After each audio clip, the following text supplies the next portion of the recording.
दिसंबर जनवरी के अंदर वो तशरीफ ला रहे हैं। राना सनाउल्लाह साहब ने भी आज इस चीज को आज कंफर्म किया है। मेरे तक तो कोई डायरेक्ट इतलात नहीं है उसकी। तो नवाज शरीफ साहब का भी केस जो है वो तकरीबन वहां पे उन ऑब्जर्वेशंस की वजह से बिल्कुल उसके अंदर कोई जान नहीं रह गई। देखिए, गुजारिश इस तरह से है नादिया कि जो उनकी कन्विक्शन है उसके ऊपर तो आप मरियम नवाज साहिबा का जो इक्विटल का फैसला है वो निकाल के पढ़ लें। उसमें जो हमारे जजेस हैं उनकी जो ऑब्जर्वेशंस जो मरियम साहिबा से पर्टेन करती हैं वो तो अपनी जगह, पर नवाज शरीफ साहब के बारे में और उनके केस के बारे में उन्होंने क्या ऑब्जर्वेशंस दी हैं, अगर आप समझती हैं उस केस में कोई जान रह गई है तो मैं उसके ऊपर आपसे डिबेट कर लेता हूं। पर जहां तक हमारा राय है, हमारे वकीलों की ओपिनियन है, वो नवाज शरीफ साहब का भी केस जो है वो तकरीबन वहां पे उन ऑब्जर्वेशंस की वजह से बिल्कुल उसके अंदर कोई जान नहीं रह गई। और मियां नवाज शरीफ साहब जब वापस आएंगे पाकिस्तान को इलेक्शन के अंदर लीड करने के लिए, जिसकी तरफ अयाज सादिक साहब ने भी इशारा किया।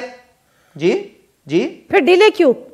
कल के आते आज नहीं, मैं डिले तो नहीं है, मैं आपसे बात कर रहा हूं कि अयाज सादिक साहब ने भी आपको यह बताया है कि दिसंबर जनवरी के अंदर वो तशरीफ ला रहे हैं। राना सनाउल्लाह साहब ने भी आज इस चीज को आज कंफर्म किया है। मेरे तक तो कोई डायरेक्ट इतलात नहीं है उसकी, पर अगर ये दो सीनियर कायदीन कह रहे हैं कि मियां नवाज शरीफ साहब हमें लीड करेंगे और चंद माह में हमारे दरमियान होंगे, तो इसमें हमें उसके ऊपर कोई डाउट करने की जरूरत नहीं है ना। और इंशाल्लाह वो यहां पे एक अपनी मजबूरी के तहत गए थे, और अब अगर उनका खानदान, उनका पार्टी और उनकी सेहत इजाजत देती है तो वो हमारे दरमियान होंगे, क्योंकि यहीं पे उनकी उठना बैठना है, यहीं पे उनका जीना मरना है, और यहां पे उनकी सारी चीजें मौजूद है।